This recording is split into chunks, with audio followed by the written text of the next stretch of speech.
Hello everybody, my name is Tanner. I manage the T-Bone HEMA YouTube channel.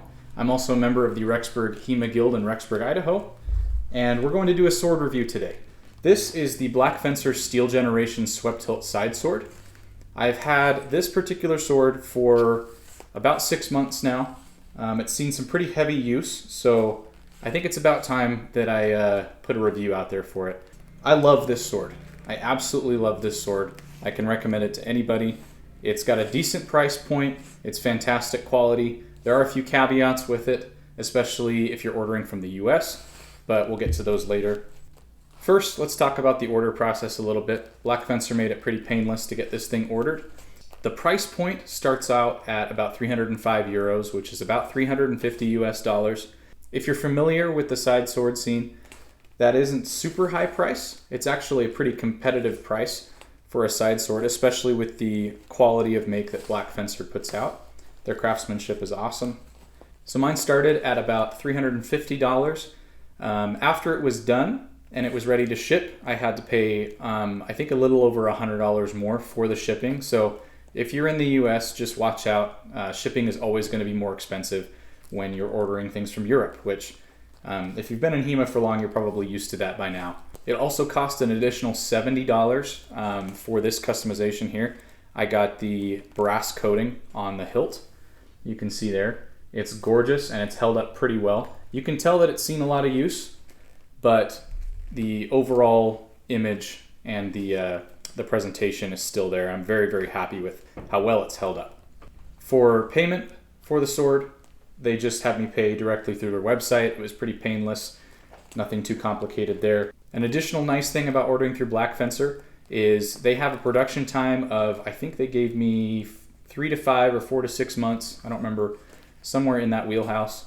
And they actually have an option where you don't have to pay until your sword is ready to ship. So it's their order now, pay later service. So that was convenient for me. I'm sure it'll be convenient for a lot of other people. And once I paid for it, once I was ready, it still took another month or so before they were ready to ship it to me, and that all went really smooth.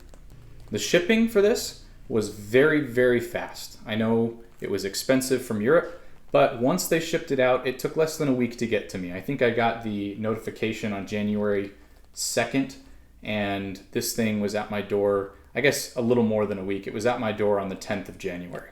So very, very fast shipping from Europe especially. I was very happy with that.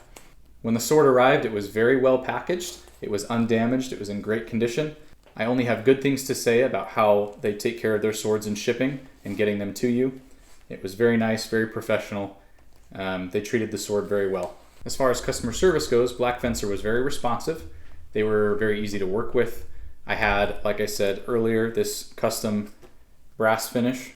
Reportedly, they had never done that kind of finish on a complex hilt like this, and they worked with me very easily. They were very open to my request, and they gave it a shot, and it worked out really well for me. So they were very transparent about where they were with the project, about any possible delays. I think there was only one. I think it just took slightly longer to get this thing out the door because of the complex hilt and the brassing. Nothing too big there, but they were very open and communicative with me about the whole thing, and I really appreciated that. So the whole process from when I ordered the sword to when it arrived at my door was very painless. They did a great job. So 10 out of 10 on their customer service. The whole process was just completely painless for me. So, okay, let's finally get into why everybody's here. Let's talk about the sword itself. Like I said, this is the Blackfencer Steel Generation Swept-hilt Sidesword with the custom brass hilt. I have only good things to say about the craftsmanship of the sword. Obviously, it looks a little rugged now because I've used it so much. I tried to take good care of it, but all swords will get scuffed and damaged as you use them. The blade has a beautiful shape to it. It feels very authentic. You could almost mistake it for a sharp sword at first glance, which I think is just beautiful. I love that look. I love the fuller here on the blade. It adds even more to that authenticity in my opinion. The ricasso is very, very comfortable. This option here, this triangle hilt, was an add-on. I don't remember exactly how much it cost to add it on, but it's one of their standard options. And it is very, very comfortable to fit your finger up there on the ricasso with that triangle there. It feels very natural. I don't know how it would feel without the triangle hilt option. When I was ordering the sword, they recommended that I get the triangle hilt for the comfort of it. So I would do the same. The fit and finish of the sword is fantastic. Like I said, I've had it for about 6 months. As you can see, it's peened on the pommel there. It is a very tight fit. No rattling, no nothing here. It's all very nice, very good fit and finish. The blade had no abnormalities or scuffs when it first arrived. If you look closely at the hilt, you can see some of the weld points in the joints, but that's not really a big issue, at least for me. You can see here it has a spatulated tip. It is a very fat tip, but it's not very wide when you look at it from the profile, but it is very sufficient, very, very flexible. This sword is really, really nice to get hit with. It did come with a rubber blunt you can fit on the end. I haven't used it yet. Nobody that I've fenced with in my club has said that I need to. They've all told me that it's surprisingly comfortable to get thrust with this. Very happy about that. Very safe sword. One issue that I heard about before ordering this sword, and one that I've experienced myself, is that the steel on the edge that you cut with and parry with, it is very prone to nicks and dents. I don't know how well you can see that in the video, but I've done quite a bit of work to keep this edge nice and filed down so it's not dangerous, so there's no burrs, so it doesn't catch on anything, on anyone's clothing or anything like that. But that is true in my experience, that this edge does take more damage than most other swords that I've seen. I've heard some people say that Blackfencer uses softer steel for their swords, and I've heard other people say that they have a preference for a narrow edge. I think it's probably a mix of both that contribute to the problem of nicks and dents in the blade. But in my experience, it hasn't really been that big of a problem. I've only filed it down 2 or 3 times since I got it in the 6 months. It doesn't take that much work to keep it nice and safe for use. Additionally, the more you file that down, the thicker the edge will get and the less damage it will take over time. That's just something of note. I don't think it's too negative of a thing for their swords, but just keep that in mind if you order from Blackfencer. They do tend to dent a little bit easier on the blade than most. All right, how does this sword feel? I absolutely love this sword in sparring. It takes a little bit of getting used to. I wouldn't say that it's heavier than most side swords. It's probably a bit heavier, especially with the complex hilt, but it's not much heavier compared to most examples. You can look on the website for the exact information on that. Now, I mainly practice German martial arts. We do a lot of Meyer, and I bought this specifically for learning Meyer rapier. And I do put my finger on the ricasso. I know that that's not really something shown in Meyer's treatises, but it's something that I do, and it's something that works decently well even with Meyer's system. There are some things that are harder to do, like the thumb grip, right?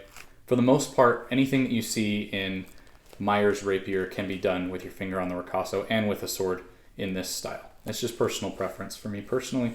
I can't really speak much about Bolognese fencing. I haven't really learned any of that or experienced any of that yet, so works great for Meyer rapier. If it's your first time with a side sword, you'll need practice and you'll need to get used to this sword. Side swords, in my opinion, can be one of the most exhausting swords to fence with. It really works your forearm, really works your shoulders. It's really important that with a sword like this you have good structure, especially because this one is a bit heavier. If you're used to a lighter weapon, you'll notice that you can't as easily arrest your momentum in the cut and pull back if you've really launched a good cut, right? You know, let your momentum flow through, let those cuts come around. As you practice week by week, you'll get stronger and that won't really be an issue, but it's just something to think about when you're first starting out with side sword, especially a side sword a little heavier like this. In my experience, it's very, very swift in the cut, and it's very authoritative in the thrust. Very good bind presence. You got that kind of wider blade, a little bit heavier. It's really great for letting that flow come through in your movements, right? Now, what this sword won't be very good at is those quick, snappy cuts, right? That's what will tire out your forearm the most. If you find yourself pulling back a lot, feinting high, coming low, that's not really what this sword is for. You really need to let it flow and maintain that good structure to perform the way you want with a sword like this. One obvious one is that hand protection is exceptional with this kind of hilt. This swept structure down here deflects a lot of hand blows that would otherwise hit you. It also does make it a bit harder to fit gloves in though. In general, side swords are a bit more restrictive in the hilt because you need that finger over the ricasso, but you also need enough protection to really stand up to the kind of mass that these cuts deliver. With this sword, it is especially complicated because of the complex hilt, because you don't have a lot of room in here. Another note, especially with gloves, It's a little bit easier with just these light gloves, right? I can do that thumb grip and I can get those radial cuts in there. But with a bigger glove, it's going to be really, really hard to do that with this swept basket over your hand. All right, let's talk about gloves. As you can see, I wear my Thox when I fence with this kind of sword. These are definitely my favorite gloves for this sword. I would recommend these over anything else. They fit the nicest, they have good protection, they're the least restrictive in your movements. You can still really move with these in the hilt and you won't really feel it much. You will have to break them in a little bit. Thox come a little bit stiff, but that shouldn't be an issue for very long. One note is that Thox come with these little back plates on the back of the hand. They fit right there. To fit my hand into this hilt, I have to remove the back plate on this hand. It's not a big deal because the hilt covers that hand anyways, but that's just a note. May not be that way for everybody, but for me, I find that the best way to fit my hand in this hilt is without the back plate attached to the glove. You will compromise a bit of protection, but in the 6 months that I've had this and all of the rigorous beatings I've put it through, I have never ever actually taken a hit there on the hand because of this hand protection. But it may not be that way for everybody, so just be warned, I had to take this out. While I prefer the Thox for this kind of sword, there are other gloves that we've tested with this hilt that will fit okay. Thox definitely fit the best, and there are some other gloves available that we don't have that we couldn't test that would probably also fit in this sword as well. But we'll go down the list for you. This is the Superior Fencing padded glove. It's kind of similar to the Thox, but it's a little bit bulkier. And as you can see, when I try to fit my hand in this sword, I can kind of cram it in, but that back of the hand protection, you can see there the swept hilt just totally depressing that. It kind of locks in and it really pushes the sword out of your hand. It pushes it sideways. There are some people in the Rexburg HEMA Guild that have padded Superior Fencing gloves or high guards from Purple Heart. They're very similar. And they were able to fit their hand in here. So maybe if you have a smaller hand, these gloves will work okay. But for me, these just don't really cut it for me. We have also tried Red Dragon Dreadnoughts in this hilt. And same with the Superior Fencing padded gloves or the high guards. They kind of fit, but it's not an optimal fit. So make sure you choose the right gloves if you're going to get this sword. Another pair of gloves that would fit in here are these standard Red Dragon gloves. I have not tried it myself, but I know they fit. The Red Dragon standard gloves used to be kind of the standard for side sword, but there are better options out there now if you can afford it. Now, I haven't been able to test this myself, but I have heard that the HF Black Prince gloves, the new 5-finger gloves from HF, will fit beautifully into this swept hilt as well. Again, I haven't been able to test it myself, but that's what I've heard. My final thoughts, I love this sword. It's kind of my dream sword. I've always wanted a sword like this. Ever since I first saw side sword sparring, I knew that I wanted to do it. And when I saw this sword, I knew this is the sword I wanted to do it with. Overall, I'd give this sword probably a 9 out of 10. The only point taken off for the maintenance required for the edge when it gets dented and nicked. But other than that, I've had some pretty deep thrusts with this sword, and it has not taken a set. It's very flexible, goes back to its original shape really easily. I can't say the same for a few of my swords. If you're thinking about getting one of these, I hope you found this review helpful. I might do a few more sword reviews on this channel, who knows. I don't really enjoy talking in front of the camera, but we'll see what happens next. I hope you found this review helpful, and I'll see you guys next time. Thank you.